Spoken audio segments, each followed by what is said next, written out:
Bien, j'espère qu'ils comprendront la phrase que Figaro dit dans son long monologue au comte Almaviva. Il dit « Perdu dans la foule obscure, il m'a fallu, simplement pour survivre, plus d'intelligence et de calcul qu'on en a mis depuis 100 ans pour gouverner toutes les Espagnes. » Et donc le livre, j'espère, fera comprendre toute cette intelligence et toute cette calcul que les classes populaires ont mis pour arriver à vivre dans un monde incertain et sans filet de sécurité. J'espère aussi qu'ils comprendront les relations qu'il y a entre les privilégiés et ces classes populaires, qui est le deuxième aspect du livre, qui lie ensemble tous les débats autour de la pauvreté à travers un concours. Et peut-être le dernier aspect, c'est que les lecteurs se diront « mais il y a beaucoup de connivence avec aujourd'hui ». En fait, l'ouvrage, d'abord, je voudrais dire comment il est né. C'est-à-dire que j'ai longtemps, depuis toujours, depuis même ma thèse sur les colporteurs, travaillé autour de la pauvreté. Donc j'ai une pratique très longue, très ancienne d'examiner ce que font les hommes et les femmes des classes populaires. Et puis on m'a demandé de faire pour le dictionnaire de l'utopie au siècle des Lumières, de faire un article sur utopie, comment les utopistes pensaient régler le problème de la pauvreté. Donc j'ai lu les grands utopistes de Thomas More jusqu'à Jean-Baptiste Say, et là je me suis rendu compte qu'à part Condorcet, ils n'avaient rien compris à ce que c'était qu'une vie de pauvre. Et l'idée du livre est née là. Elle était d'inscrire toutes ces pensées, et si possible pas seulement les grands utopistes, mais aussi les élites plus moyennes qu'on saisit, on en parlera à travers ce concours, mais de les faire avant de leur donner la parole, de décrire le plus minutieusement possible qu'est-ce que c'est que de vivre pauvre, pour ne pas les laisser parler dans le vide, en quelque sorte. Et donc les sources, il y a quantité de sources en fait. Dès qu'on se pose la question, on trouve des tas de sources, mais il faut savoir que ces sources sont forcément, risquent d'être biaisées. Quand les gens écrivent à la maréchaussée, à la justice, parlent aux institutions de charité, ils vont dire ce que les gens ont envie d'entendre et pas forcément le récit de leur vie. Mais on a quand même beaucoup de récits de vie et donc si on arrive à accumuler les morceaux de vie, les dialogues, on arrive quand même à rentrer dans un panorama. Et une autre source que j'ai trouvée très intéressante, c'est les hommes empathiques de l'époque. Il y a un certain nombre d'écrivains, d'observateurs de l'époque qui sont très attachés, qui se mettent à la place des plus démunis et qui arrivent à nous décrire soit leurs multiples pratiques, soit leurs émotions.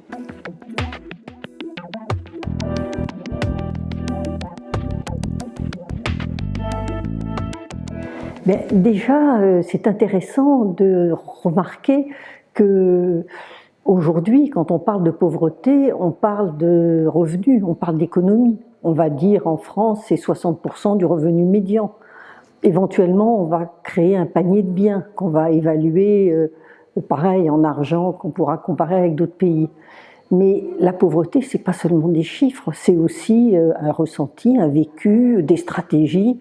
Et du coup, la dimension humaine disparaît derrière ces chiffres. Finalement, les gens travaillent sur la pauvreté. Et moi, je pense qu'il faut travailler sur les pauvres, dans leurs différences, dans leurs individualités. Les hommes et les femmes n'ont pas les mêmes, et ça c'est la grande idée qu'il y a derrière ce livre, les mêmes capacités d'action, c'est-à-dire essayer de comprendre qu'est-ce que les gens peuvent faire pour essayer de lutter contre la pauvreté. L'État en fait a très peu d'expertise extérieure. Et il y a par ailleurs, qui se sont mis à fleurir et qui a été travaillé par Daniel Roche dans sa thèse, quantité d'académies de province. Et ces académies ont des sujets scientifiques, littéraires, poétiques, mais dans la seconde moitié du XVIIIe, précisément face à la difficulté de résoudre les problèmes sociaux, les intendants éclairés se sont mis à lancer des concours à connotation sociale, sur la corvée, sur la justice, et ce concours sur la pauvreté à l'Académie de Châlons, l'Académie a été créée 2 ans avant à peine le concours, c'est le premier concours.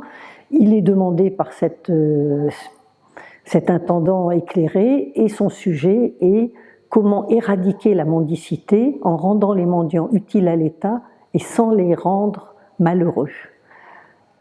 Le concours est anonyme, tout le monde peut participer Il est diffusé par la presse, par les académies, et on voit qu'il y a 1000 canaux auxquels il arrive.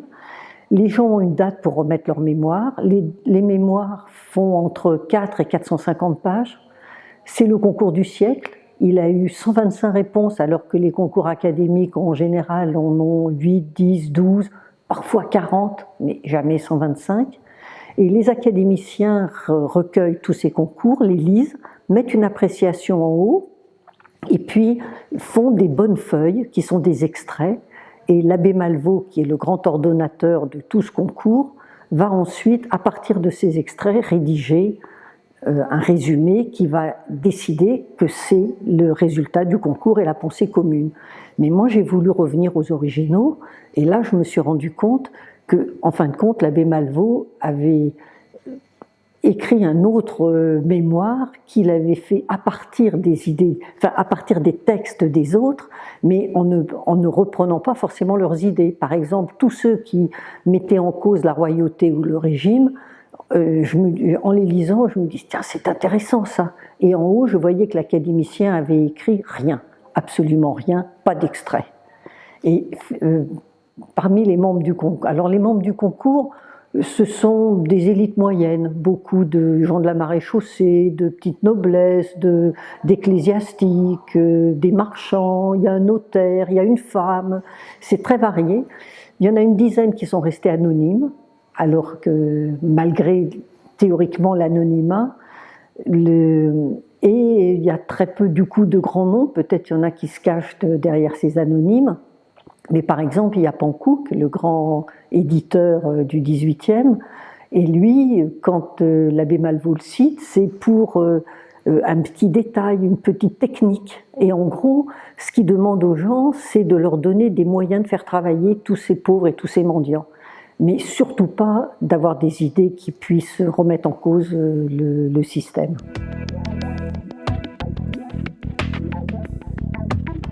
Alors, la définition majeure, c'est « est pauvre celui qui n'a que son travail pour vivre ». C'est ce que dit Montesquieu. Les pauvres eux-mêmes, d'ailleurs, peuvent dire qu'ils se sentent... Enfin, les classes populaires peuvent parler d'elles-mêmes comme des classes pauvres, parce que celui qui n'a que son travail pour vivre, il est à la merci de la première crise de chômage, de la première maladie, et donc ils ont tous le sentiment qu'ils vivent dans le risque de tomber dans la pauvreté. Une autre définition, ce sont ceux qui ne sont pas propriétaires. C'est celle qu'emploie Condorcet.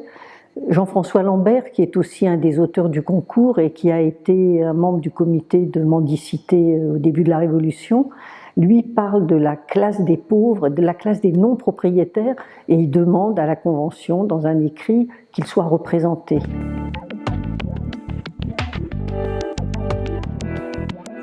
Alors ça, c'est très intéressant, cette question, parce que les historiens, globalement, ont repris ces distinctions, qui sont des distinctions de l'Ancien Régime, mais elles sont pleines d'ambiguïté, et surtout, quand on examine comment les gens vivent, on se rend compte qu'il y a une fluidité énorme entre tous ces états.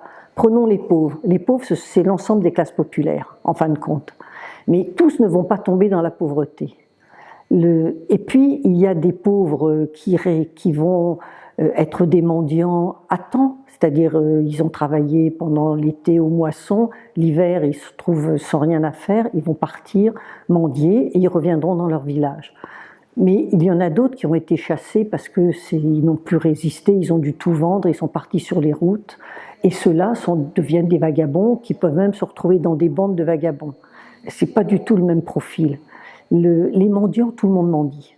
Toutes les classes populaires mendient, que ce soit pour aller en ville, que ce soit pour revenir d'un travail, pour aller dans un autre. La mendicité est au cœur de la société d'Ancien Régime. Et les vagabonds, c'est la même chose, ce sont les sans-aveu, ceux qui n'ont personne pour les avouer, et la définition dit aussi qu'ils n'ont ni bien, ni travail, ni domicile déterminé, enfin vraiment, et personne pour les avouer. Mais ces gens-là, on voit aussi quand on les étudie qu'ils ont toujours des solidarités, qui ne sont jamais complètement isolés, outre les solidarités qu'ils recréent en eux, et on a quantité de récits de vie où on passe d'un état à l'autre, et les gens de l'époque se disputent aussi sur les bons et les mauvais pauvres. Et c'est une coupure très importante. C'est cette coupure qui a valu à Turgot en particulier de se faire démissionner, parce qu'il refusait de mettre des gens qu'il estimait être des pauvres victimes d'une crise économique avec des pauvres qu'il pouvait estimer être des paresseux endurcis.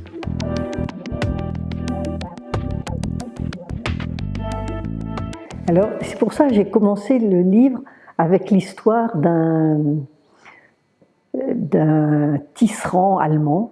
Et ce tisserand allemand, Jacob Weihinger, il a un avantage et il ne tombera pas dans la pauvreté. Il a laissé son livre de contes, donc voilà, ça c'est une des rares sources où on a le livre de contes de quelqu'un. Il a laissé un livre de contes et dans ce livre de contes, on voit tout ce qu'il a fait pour arriver à ne pas tomber dans la pauvreté. Donc il démarre avec ses parents lui ont offert un métier à tisser. Donc ça, c'est déjà un avantage absolument énorme sur la plupart des autres travailleurs. Ce qui lui permet de ne pas être dépendant uniquement des marchands, mais de pouvoir aussi aller lui-même vendre des toiles qu'il a tissées au marché. Et on se rend compte qu'il essaye d'entrer dans tous les marchés possibles, absolument tous les marchés possibles. Un marché, et tous sont comme ça. Un marché inattendu, c'est le marché du luxe. On a du mal à penser que les pauvres vont rentrer dans le marché du luxe, mais en fin de compte, lui, il rentre dans le marché du luxe en élevant d'abord des pigeons, et puis après, il se met à élever des canaris, parce que la bourgeoisie s'en est entichée. Et il y a des années de disette où un quart de ses revenus, voire plus, je ne me souviens plus trop, sont obtenus grâce à la vente des canaris. Il loue aussi des petits lopins de terre, sur lesquels il cultive des légumes, quelques céréales, un peu de maraîchage. Et on voit que tous essayent, dans un petit coin d'une cour, de cultiver quelques légumes. Et puis, il y a aussi tous les biens communaux, qui sont extrêmement importants dans les budgets des familles très pauvres, parce qu'ils trouvent du bois, ils peuvent mener une chèvre ou un animal dans lequel ils le nourrissent, ils trouvent des produits de la forêt, des noix, des baies, ils trouvent du petit gibier. Et donc, dans certains pays comme en Angleterre, c'est 10-12% du budget de ces personnes. Et donc c'est un élément très important. Il y a louer une pièce, un lit, un coin dans son appartement. Les veuves sont des grandes locatrices de tout ça parce qu'elles ont moins de capacité de revenus que les autres. Et donc elles louent ça. On a aussi bien évidemment toutes les migrations possibles, à la fois les migrations de métiers, tous ces colporteurs, maçons, etc., mais aussi quantité de métiers qui jouent sur le climat. Les gens vont faire les vendanges chez eux, et puis ils vont monter plus au nord parce que les vendanges seront plus tardives, et il y a comme ça toute une quantité de circulation de populations qui vont... Pour trouver ça, il y a bien évidemment la polyactivité, parce que les salaires sont toujours insuffisants, ils ne sont pas structurants. Le salaire maximum, Vauban raconte, il dit que les salaires des gens, il faut toujours penser à y enlever tous les jours de fête, et il y en a plus d'une cinquantaine, il faut enlever les jours de grêle, il faut enlever les jours de marché, il faut enlever les jours de maladie, etc., etc. Et que finalement, si toute la famille ne travaille pas, l'homme ne s'en sort pas. Et il y a aussi tous les réseaux sociaux sur lesquels il y a un Anglais qui a écrit un livre qui s'appelle « L'art de la solidarité ». Et on peut dire que tout l'Ancien Régime, dans les classes populaires, pratique l'art de la solidarité, parce que c'est essentiel. Il faut pouvoir... la première chose dont on a besoin quand on n'arrive plus à joindre les deux bouts, c'est de demander du crédit. Et donc, qui va vous en donner? Et on pourrait voir ça comme des cercles horizontaux et verticaux. On va s'adresser à la famille, aux voisins, aux amis. Et puis, s'ils ne sont pas capables de répondre, alors on va demander aux personnes qui vous fournissent du travail, aux aristocrates, aux élites, et on va finir avec les étrangers. Et c'est une donnée très, très importante. Et la dernière grande stratégie, entre guillemets, c'est aussi de faire l'appel à la charité, aux institutions, pour essayer un temps de mettre un enfant quand on ne peut plus, un parent malade, de jouer sur les institutions de charité, et bien sûr d'aller manger à la soupe des couvents autant qu'on peut. Alors les femmes, les classes populaires, elles souffrent de la dépendance à l'égard des privilégiés. Mais les femmes, elles souffrent non seulement d'appartenir aux classes populaires, mais en plus de la société patriarcale. Ce qui fait que les salaires des femmes, mettons qu'un homme gagne à peu près 25 sous par jour, la femme, elle en gagnera guère plus de 15 et souvent beaucoup moins. Ce qui fait qu'elles ont des salaires qui leur permettent de se nourrir, rarement de s'habiller et certainement pas de s'occuper de leurs enfants. Du coup, dès qu'elles n'ont plus un homme pour les soutenir, elles ont très peu d'options. On est dans une société de corporation, donc beaucoup de métiers leur sont interdits, et ça c'est une discussion de l'époque aussi pour trouver des métiers aux femmes, et la seule chose qu'elles ont, c'est bien évidemment de se lancer dans la prostitution, mais c'est une prostitution occasionnelle qui va avec les crises de cherté, qui n'est pas, pour la plupart des femmes, elle n'est pas installée, c'est une ressource qu'elles ont et qui est quelque part fabriquée par la société aussi. Mais les enfants, c'est aussi un problème compliqué dans la mesure où il y a des distinctions aussi entre les enfants. Bon, quand je parle des femmes, bien évidemment, les femmes aristocratiques, on parle des femmes populaires. Mais à l'intérieur des enfants, il y a les orphelins, les enfants abandonnés et les enfants de pauvres. Et les sorts sont différents. En fait, ils sont en fonction de l'encadrement que la famille peut leur donner. Donc les enfants de pauvres, dès qu'ils commencent à plus arriver à joindre les deux bouts, ils voient les enfants mendier. Évidemment, la société est absolument très fâchée à cette époque-là contre la mendicité des enfants. Les enfants qui sont orphelins, ils vont être mis en institution, c'est-à-dire qu'ils vont vivre plus ou moins enfermés jusqu'à 15 ou 18 ans, ou ils vont être mis en apprentissage. Mais comme ils n'ont personne pour les défendre, ils sont la proie de la violence de la plupart des employeurs et beaucoup fuguent. C'est vraiment des récits extrêmement durs qu'on peut lire autour de ce type d'enfants et ils terminent serviteurs à l'armée et en général, oui, ils ont beaucoup de mal à se réinsérer dans la société. Et il y a une ronde de nuit que j'ai trouvée très intéressante à Lyon, qui ramasse au milieu de la nuit 5, 6 ou 7 petits-enfants autour de 10 ans.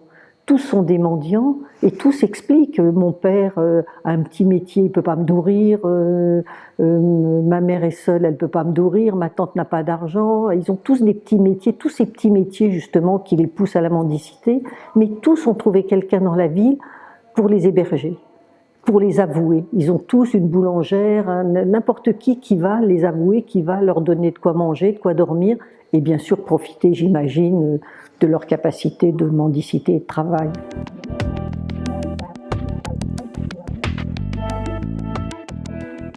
Et ça a été quelque chose qui m'a beaucoup intéressée quand j'ai travaillé là-dessus. Ça remonte au Moyen-Âge, en fait, le devoir de charité, au moment où se construisent les grands domaines féodaux et tous les petits propriétaires sont chassés de leur propriété. Et face à cette misère énorme, l'Église impose le devoir de charité. Et finalement, quand on regarde, on se rend compte que les privilégiés ne sont pas légitimés par le fait qu'ils ont du sang noble ou quelque chose comme ça, ils sont légitimés par le fait qu'ils sont plus moraux. Et cette morale doit se traduire dans le don aux pauvres. Et la société fonctionne là-dessus.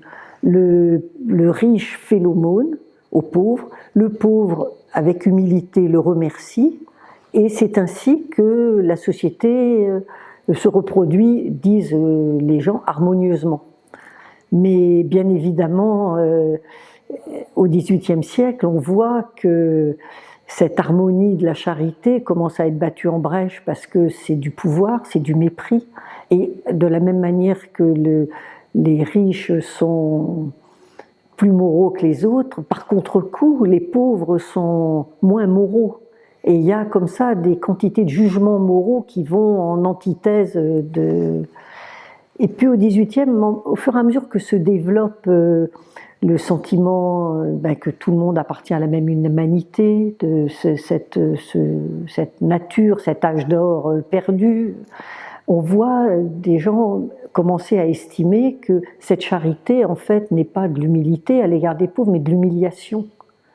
Et que les hommes et les femmes des classes populaires ont droit à avoir de l'honneur comme les autres. Or, on lit des textes où les gens disent un riche qui est tombé dans la misère n'a pas la ressource du pauvre qui a la ressource du manque d'honneur et donc de l'humiliation d'aller étaler ses plaies, raconter des histoires pour se faire donner la charité.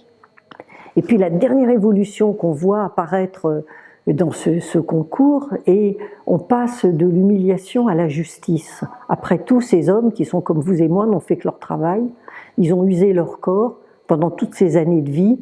Maintenant qu'ils sont vieux, ils ne peuvent plus travailler, ils ont droit à la reconnaissance de la nation, ils ont droit à une pension. Et donc on passe de l'humilité à l'humiliation à la justice. En fait, c'est tous ces noms, maisons de charité, hôpital, dépôt de mendicité, bureau de charité, tout ça c'est un peu interchangeable, mais il y a quand même des distinctions qu'il faut faire. La première, c'est que là on parle du concours, tous les hommes qui ont répondu au concours sont tous inspirés par les Pays-Bas et l'Angleterre, mais surtout les Pays-Bas. Et les Pays-Bas ont construit des maisons de charité qui sont proches des villages, qui sont intégrées dans la société villageoise et qui s'occupent de leurs pauvres. Plus ou moins chaque village s'occupe de ses pauvres. Et donc l'idée, c'est de faire revenir tous les villageois, tous les vagabonds dans les villages d'origine, de les mettre dans des maisons de charité où ils seront soignés, on leur donnera du travail, etc., etc. Mais la politique de l'État, c'est c'est essentiellement une politique répressive.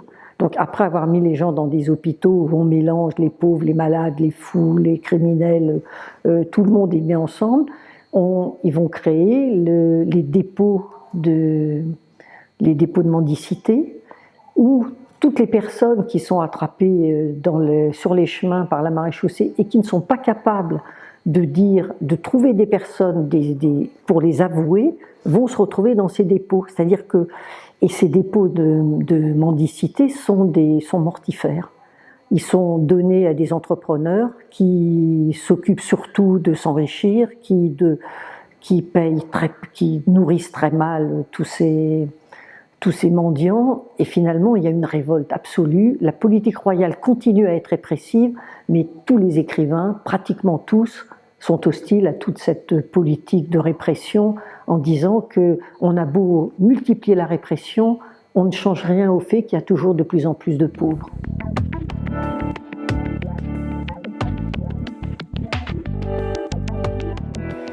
C'est le travail. Le travail est la pierre philosophale.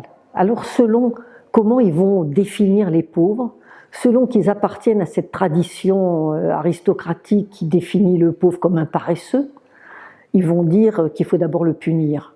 Et donc on va imaginer des travails très durs, on va faire des armées de mendiants, on va les envoyer drainer les marais insalubres, enfin, tous les travaux les plus difficiles leur sont réservés parce qu'il faut les punir. Et puis il y a tous ceux qui pensent que les pauvres et les mendiants appartiennent à la même humanité, qu'ils sont tels parce qu'ils ont subi une crise économique ou une crise personnelle, et ceux-là vont vouloir il y a une bataille pour leur trouver des travaux qui leur conviennent. Et donc il y a un des enjeux, c'est faire travailler ces gens dans des maisons de charité, mais si on ne leur donne pas de liberté, si on leur fait faire des travaux qu'ils n'ont pas choisis, ils feront des mauvais travaux. Outre le fait qu'ils vont faire de la concurrence aux autres artisans et que du coup on va fabriquer des pauvres. Et donc il y a un des enjeux, c'est créer des petites maisons à côté des villages où on va leur fournir quantité de matériaux avec lesquels ils pourront développer des talents et travailler, être payés. Grand débat, faut-il les payer? Certains disent non parce qu'il faut qu'ils dédommagent l'État puisqu'ils sont fautifs. Ils sont pauvres, c'est de leur faute, et les autres qui disent il faut leur donner de l'argent pour leur donner de l'envie, du plaisir de travailler, pour les sortir de leurs conditions, pour Voilà les deux idées. Il y a un des auteurs qui s'appelle l'abbé Leclerc de Montlinot, qui est particulièrement éclairé, empathique, humaniste. Et lui, et quelques anonymes qui disent non seulement il faut les payer, mais il faut les payer suffisamment pour qu'ils puissent vivre, pour qu'ils puissent choisir leur consommation, parce qu'ils sont comme vous et moi, l'un aime ceci, l'autre aime cela, l'un aime s'habiller, l'autre aime jouer, et il faut leur donner la possibilité de vivre comme tout le reste de l'humanité qui a les moyens de développer ce dont ils ont envie.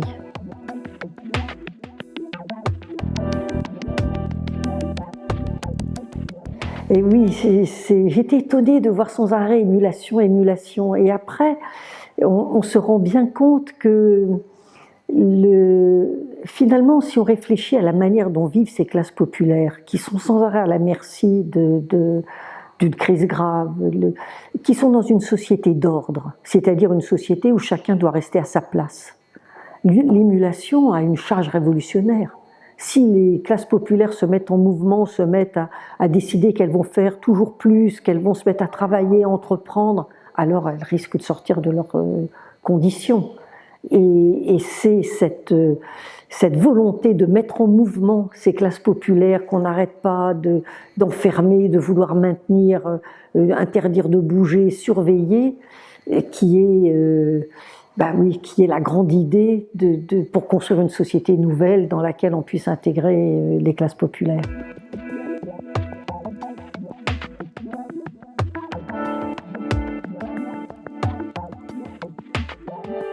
Et oui, alors les concurrents, sans les rendre malheureux, la plupart n'ont pas compris ce que ça voulait dire. Parce que la définition du pauvre, c'est aussi c'est un malheureux. Et employer le mot pauvre ou le mot malheureux est quasi interchangeable. Donc comment rendre heureux? Alors ils se sont dit, si on rend heureux la société, c'est-à-dire les riches qui s'occupent des pauvres, alors on les rendra heureux. Et donc leur idée, c'est il faut bien les traiter, il faut avoir une attitude très paternelle à leur égard, on décide de ce qui est bon pour eux, on les traite bien, on ne leur fait pas de douleurs physiques, et on estime qu'ils seront heureux. Mais il y a les auteurs les plus éclairés qui disent eh bien le bonheur est indissociable de la liberté. Il faut que ces gens aient la possibilité de choisir toujours. Et Montlinot dit il faut s'occuper d'abord du bonheur des gens, et il le traduit en disant leur donner la liberté de choix de leur consommation, leur donner ne pas les humilier, ne pas éteindre l'énergie qui les soutient, et surtout leur préserver la liberté.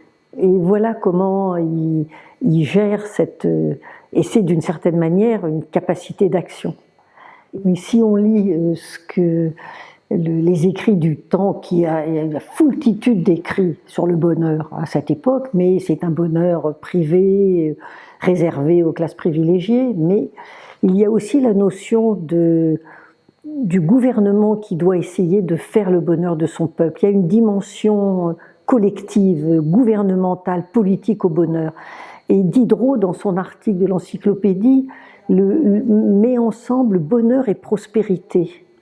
Et on se rend compte que c'est une de ces données-là. Quelque part, il faut les sortir de la misère pour leur donner les conditions de base avec lesquelles ils pourront ensuite développer des bonheurs privés.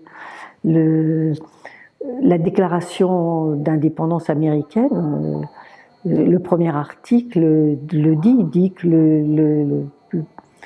les gouvernements doivent s'occuper du bonheur des peuples, de leur droit à la vie, de leur droit au bonheur, et je ne me souviens plus du troisième, mais de la même manière, la Constitution de 93, Saint-Just, le bonheur est une idée neuve en Europe, c'est toute cette volonté de sortir les classes populaires de la misère et du malheur, d'une certaine manière, avec la notion que l'État y est pour quelque chose, qu'il a à œuvrer, que c'est pas simplement quelque chose de purement personnel.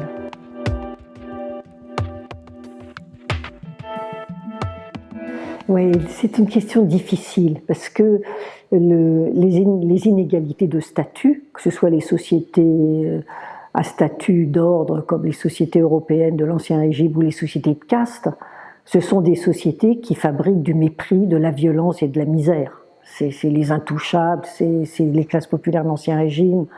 Donc, les sociétés qui ont une très grande différence de richesse sont aussi des sociétés qui sont très compliquées parce que et c'est là où c'est difficile de séparer les riches des pauvres, dans le sens où il est bien évident, et tout le monde le sait, que la réussite scolaire a quand même une grande composante sociale.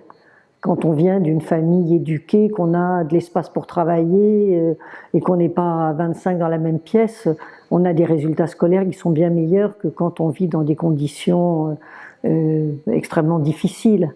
Mais c'est rarement vraiment une prise de conscience très forte. Et en fait, je pense que ce travail devrait permettre aussi cette prise de conscience que les gens les plus démunis, on a tendance à leur faire porter la faute de leur échec scolaire. On devrait plutôt les dédouaner en quelque sorte, oui,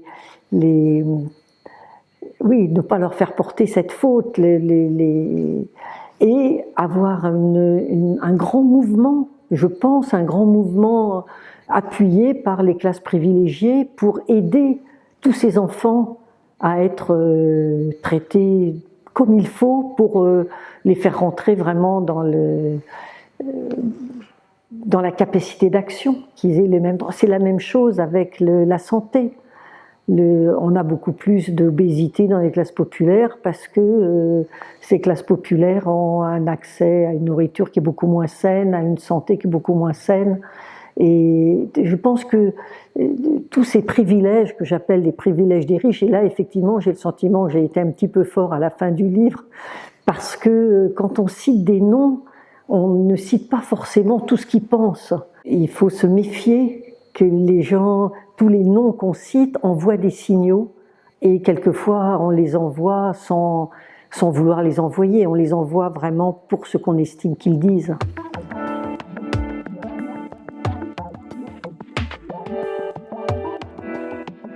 Ce qui m'a surpris, c'est justement l'insistance sur le bonheur.